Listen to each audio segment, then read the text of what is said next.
Well, hey, Barry, thanks so much and Danielle, thanks for taking time out of your busy days to join us here on our first Maic and Renee Show, Sipping in Place edition. So we've got our nice local wine here from Boger, El Dorado County, where we live. Just for our audience, because I know we get to listen to you every week or two on some of the stuff that we're involved with Greater Sacramento Economic Council, but I just want to read part of your impressive bio so that people know who we're chatting with today. So Barry Broome serves as the president and CEO of the Greater Sacramento Economic Council. The organization is a catalyst for innovative growth strategies in the capital region of California.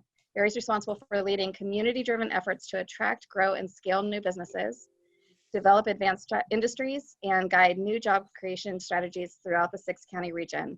In his role, he has established the first public-private partnership economic development organization led by chief executive officers in the state of California. So the organization is led by 43 CEOs in 20 communities in our Greater Sacramento region. So super impressive what you've been able to put together in the last 5 years, Barry. And again, we just appreciate you taking a few minutes to let us have a conversation with you.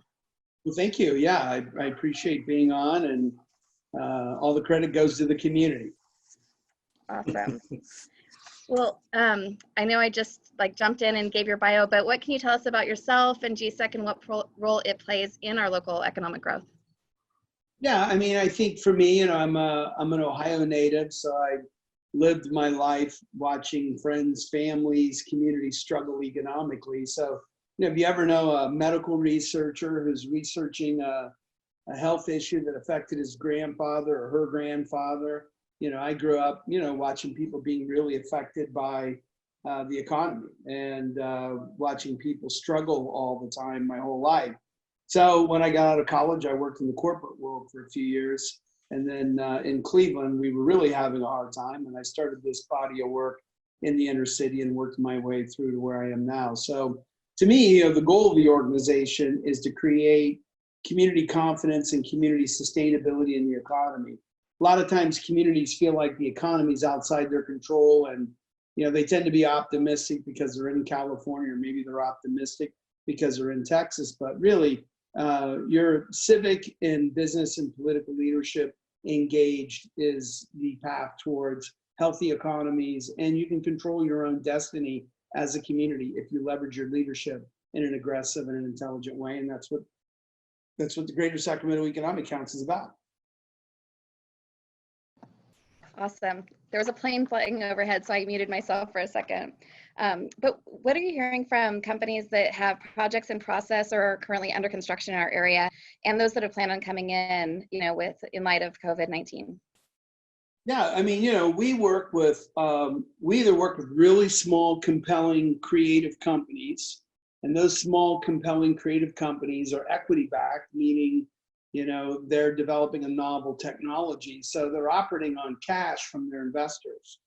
And most of our companies that we've been developing and working with, their investors have gave them the cash. So equity, the soft capital in the economy that takes risks, has been sitting outside of this crash, staying intact, and the companies that we've been developing and working with are doing really well. We have a company in El Dorado Hills that's looking at raising $150 to $200 million in equity right now. So just like Wall Street, e-commerce companies, digital companies, they're booming. Zoom, Amazon, Tesla stock has gone up 80%. And on the ground in our community, we have emerging industries that are just like that. They're in the right place at the right time, and they're where the economy is going. So that's incredibly successful. Major League Soccer I just saw the new stadium drawings just 15 minutes ago. It's breaking ground. Kaiser's breaking ground. Aggie Square is still going strong. The industries that are moving towards success right now are digitalized e-commerce, science, and mobility industries. And those are all the industries we've been working on for 5 years. So the community is going to get rocked from this, but the initiatives in the organization are actually scaling and improving while we're talking. Super exciting stuff. So we're lucky to have you in Sacramento's corner fighting for all of this for the community, for sure. I don't know if that was your dog or our dog, but and that brings up something funny. Like, what's the funniest Zoom thing that you've had happen since all of our meetings have gone virtual? Gee, I think there've been a few moments when people thought they shut their video off and they didn't. And you know, so that would be a moment where I tried to shut someone's video off for them. But you know, we have had a few people take their iPads into the restroom without realizing their video wasn't shut off. That did happen once, and it was hard because, you know, we didn't know whether to pretend it didn't happen or, you know, get a hold of them. You know, it was an awkward moment. It was like if somebody had lipstick on their tooth. You know, you kind of feel like, well, I should tell them to get the lipstick off their tooth, but at the same time, you know, you may not feel comfortable saying it. I would say that was an event like that on steroids. Yeah, for sure. That's so funny. Well, Mike, I don't know if you want to chime in with any of the questions that you. Yeah, sure. Let me ask the next question. Barry, what has the COVID-19 pandemic allowed GSEC to do maybe that wouldn't have been possible under normal circumstances? Yeah, I mean, one of the things that it's doing is teaching old dogs new tricks, right? And I'm the old dog in the organization. And, you know, one of the things that I have been reluctant to do, you know, I'm old fashioned. I like the personal approach of engaging people, and I like sitting across from them. And, you know, we haven't been able to do that. So I found out miraculously your ability to outreach and educate businesses digitally online for a first effort is really a lot more effective than trying to get an audience with them and doing it. So we've almost, I would say our outreach to our community has been magnified by 10x because everyone's home. The rate at which high net worth, difficult to catch people are taking Zoom calls. I mean, it's actually worked. I mean, I was on the phone with the director of upskills from the Aspen Institute and spent an hour with him talking about redesigning skills for a digital economy.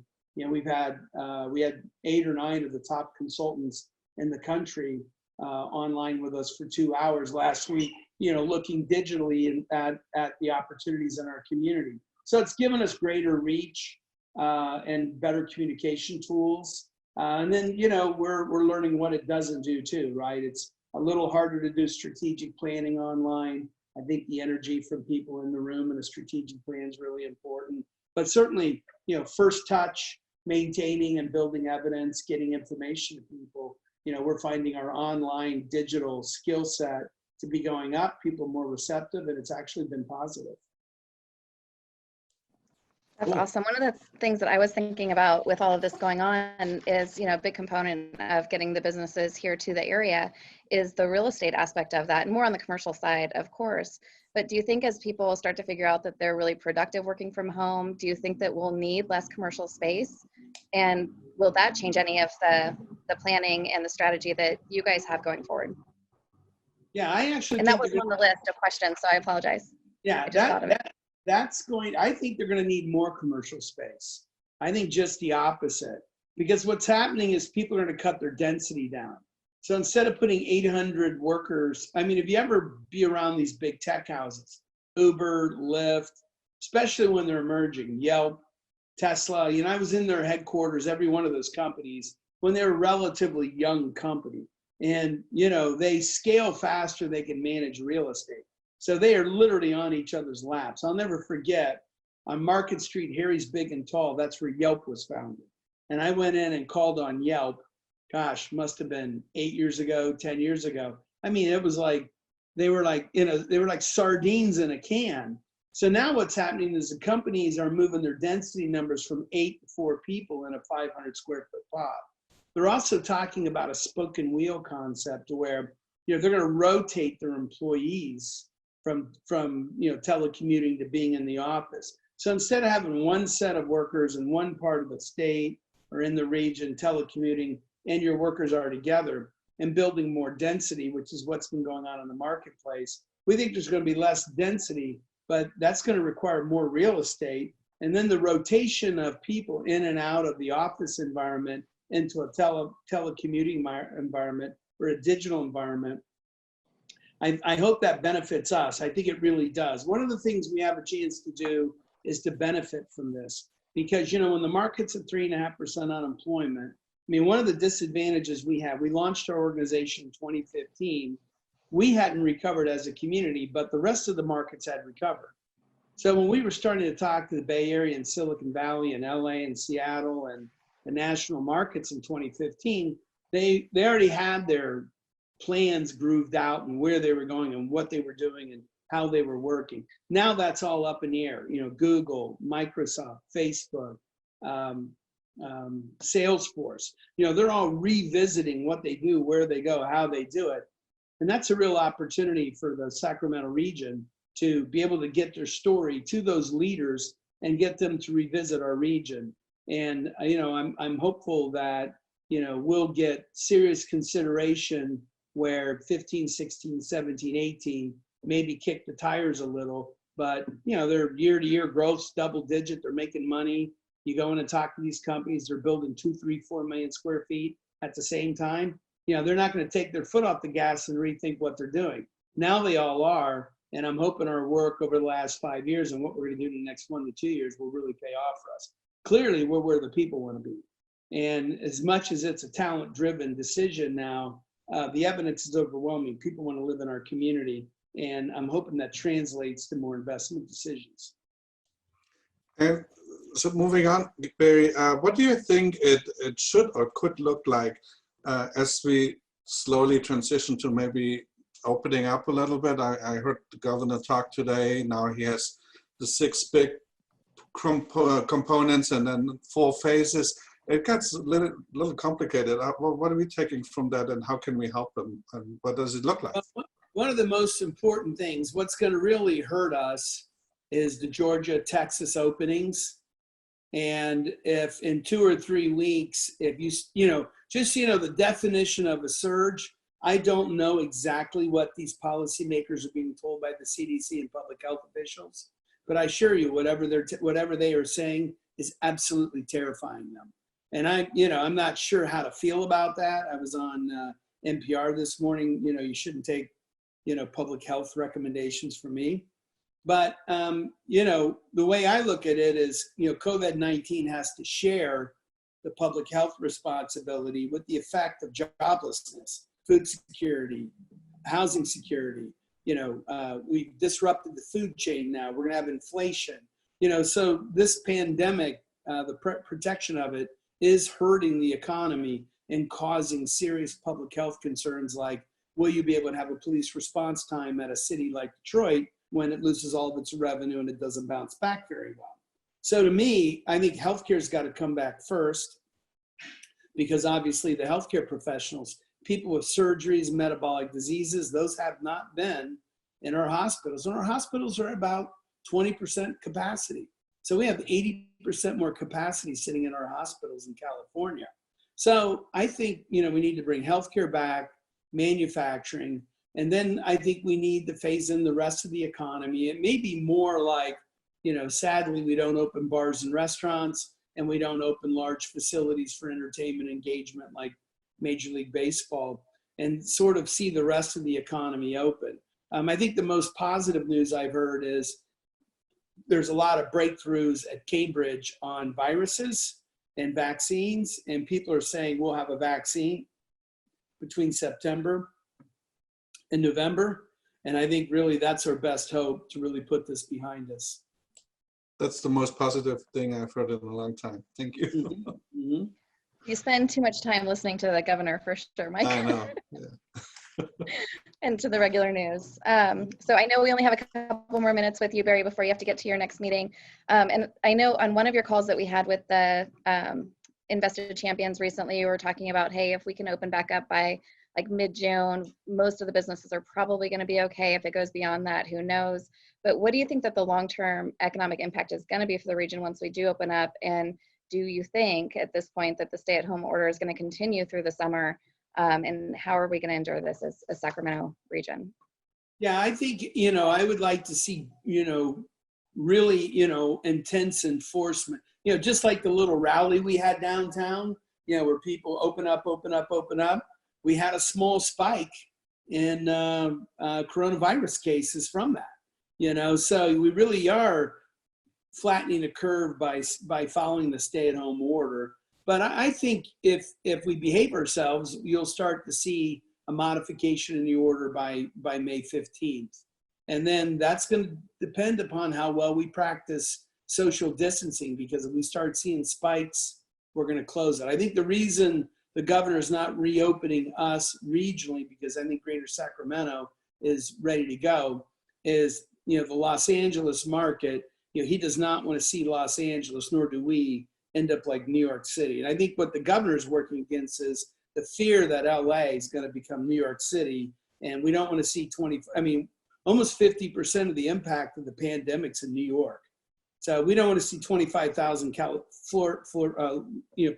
people in Los Angeles lose their life, Californians. We don't want to see that effect. So it's frustrating and difficult, but I do think he's going to ease it by May 15th. And I think we will have to maintain social distancing and have some restrictions until there's a vaccine. Well, thank you for that. It's that's better news than I was, expecting, and not that that's the news, but it's a good positive outlook for sure. So, anything else that you want to share that we didn't ask that we should have? Yeah, I think we have a chance. You know, there's always a sense of pessimism, and the irony before this pandemic, I mentor college kids through our internship programs and other things. So there's a couple of favorites of mine at UC Davis, and my wife and I took these two kids to dinner before the pandemic.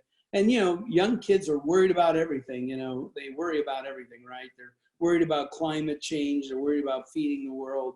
And what I said to these two students, like January, when my parents got married, my dad had come back from World War II, right?